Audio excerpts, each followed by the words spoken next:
Assalamualaikum warahmatullahi wabarakatuh.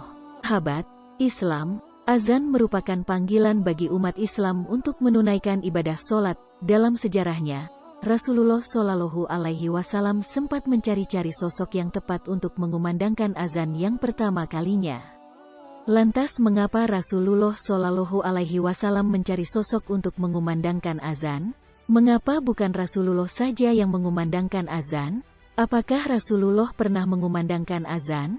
Apa yang terjadi jika Rasulullah mengumandangkan azan? Tonton video ini hingga akhir agar tidak salah paham. Rasulullah Shallallahu Alaihi Wasallam sempat kebingungan mencari sosok akan mengumandangkan azan. Rasulullah mencari-cari muazim untuk melantunkan azan yang pertama kalinya. Rincian sejarah azan hingga sosok yang menjadi muazim pertama dijelaskan dalam sebuah hadits yang diriwayatkan oleh Imam Muslim. Suatu waktu ketika kaum muslimin tiba di Madinah, mereka berkumpul sembari menunggu waktu sholat. Namun tidak seorang pun di antara mereka yang bisa memberitahukan bahwa waktu sholat telah masuk. Sehingga pada suatu hari mereka bermusyawarah untuk membahas persoalan tersebut. Sebagian sahabat mengusulkan agar menggunakan lonceng sebagaimana yang digunakan orang-orang Nasrani. Sebagian yang lain dengan tanduk sebagaimana digunakan oleh orang-orang Yahudi dalam upacara keagamaan mereka. Namun sahabat Umar bin Khattab berkata, "Alangkah baiknya kalian menjadikan seseorang bertugas untuk memanggil orang-orang sholat." Kemudian Rasulullah Shallallahu Alaihi Wasallam menyetujui usulan Umar dan berkata, "Wahai Bilal, berdirilah serta panggillah manusia untuk mendirikan sholat." Hadis riwayat Muslim. Bilal bin Rabah al-Abashi adalah sosok sahabat yang turut bersama Rasulullah melakukan hijrah ke Madinah. Ketika Masjid Nabawi selesai dibangun, Rasulullah Shallallahu Alaihi Wasallam mensyariatkan azan. Rasulullah kemudian menuju Bilal untuk mengumandangkan azan. Alasannya karena Bilal memiliki suara yang merdu. Lalu Bilal mengumandangkan azan dan menjadi muazim pertama dalam sejarah Islam. Dalam beberapa riwayat dijelaskan bahwa azan pertama kali dilafalkan pada tahun pertama Hijriah. Sejak saat itu azan berfungsi sebagai pertanda masuknya waktu sholat bagi kaum muslimin. Dari sini mungkin ada yang bertanya-tanya mengapa bukan Rasulullah Shallallahu Alaihi Wasallam yang mengumandangkan azan? Rasulullah Shallallahu Alaihi Wasallam ternyata tidak pernah melantunkan azan sebagai tanda masuknya waktu sholat. Keterangan bahwa Rasulullah Shallallahu Alaihi Wasallam tidak pernah azan dijelaskan oleh para ulama fikih. Mereka menerangkan perihal keutamaan antara azan atau menjadi imam sholat. Imam An-Nawawi di dalam kitab Al-Majmu' menjelaskan Rasulullah Shallallahu Alaihi lebih utama menjadi imam sholat dibandingkan melantunkan azan, dikarenakan beliau sibuk dengan urusan umat muslim yang tidak bisa digantikan dengan selain beliau, maka tidak ada waktu kosong untuk mengumandangkan azan. Adapun menjadi imam sholat berjamaah merupakan suatu keharusan bagi beliau. Sebenarnya Rasulullah Shallallahu Alaihi Wasallam pernah mengumandangkan azan di telinga cucunya, Hasan dan Husain saat dilahirkan. Hal ini sebagaimana diceritakan oleh Ubaidillah bin Abi Rafi, dari bapaknya dia berkata, "Saya melihat Rasulullah Shallallahu Alaihi Wasallam mengazani telinganya Hasan bin Ali ketika dilahirkan oleh Fatimah sama seperti azan untuk sholat." Hadis riwayat At-Tirmidzi.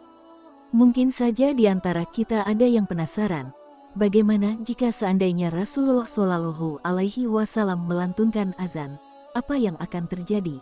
Sudah dijelaskan bahwa Rasulullah Shallallahu Alaihi Wasallam sama sekali tidak pernah melantunkan azan.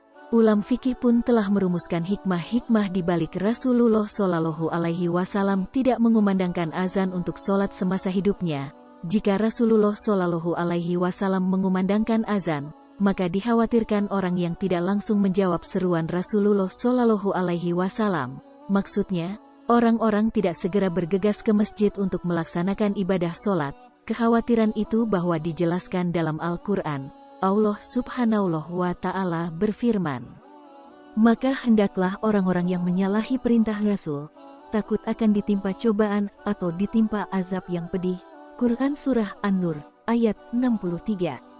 Di dalam kitab Mawahibul Jalil menyatakan, bahwa Rasulullah Shallallahu Alaihi Wasallam tidak melantunkan azan saat masuknya sholat, karena jika Rasulullah Shallallahu Alaihi Wasallam mengatakan, "Hayya 'alas shalah," dan umat Islam tidak segera melaksanakan, maka mereka pun akan disiksa.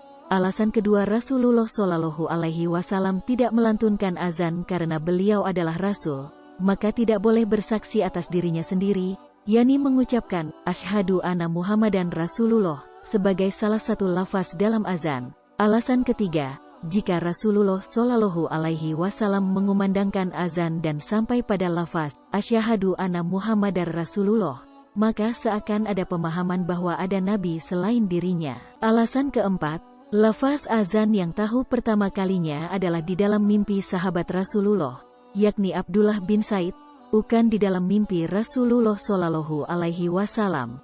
Maka dari itu, Rasulullah mewakilkan kepada selain darinya untuk mengumandangkan azan. Dalam sebuah riwayat juga dijelaskan bahwa pada saat Abdullah bin Said menceritakan mimpinya mengenai lafaz-lafaz azan itu kepada Rasulullah Shallallahu Alaihi Wasallam, sahabat Umar bin Khattab pun mengakui hal yang sama. Beliau juga telah bermimpi dengan mimpi yang serupa dengan Abdullah bin Said.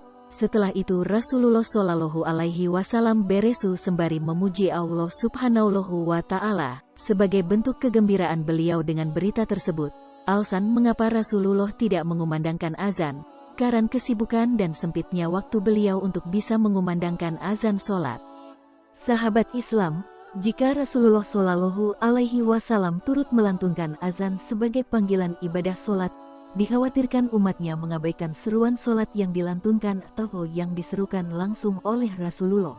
Sebagaimana kondisi umat sekarang, ketika azan berkumandang sebagian orang malah lebih memiliki tidur dibanding bergegas untuk melaksanakan sholat. Wallahu a'lam bishawab. Wassalamualaikum warahmatullahi wabarakatuh.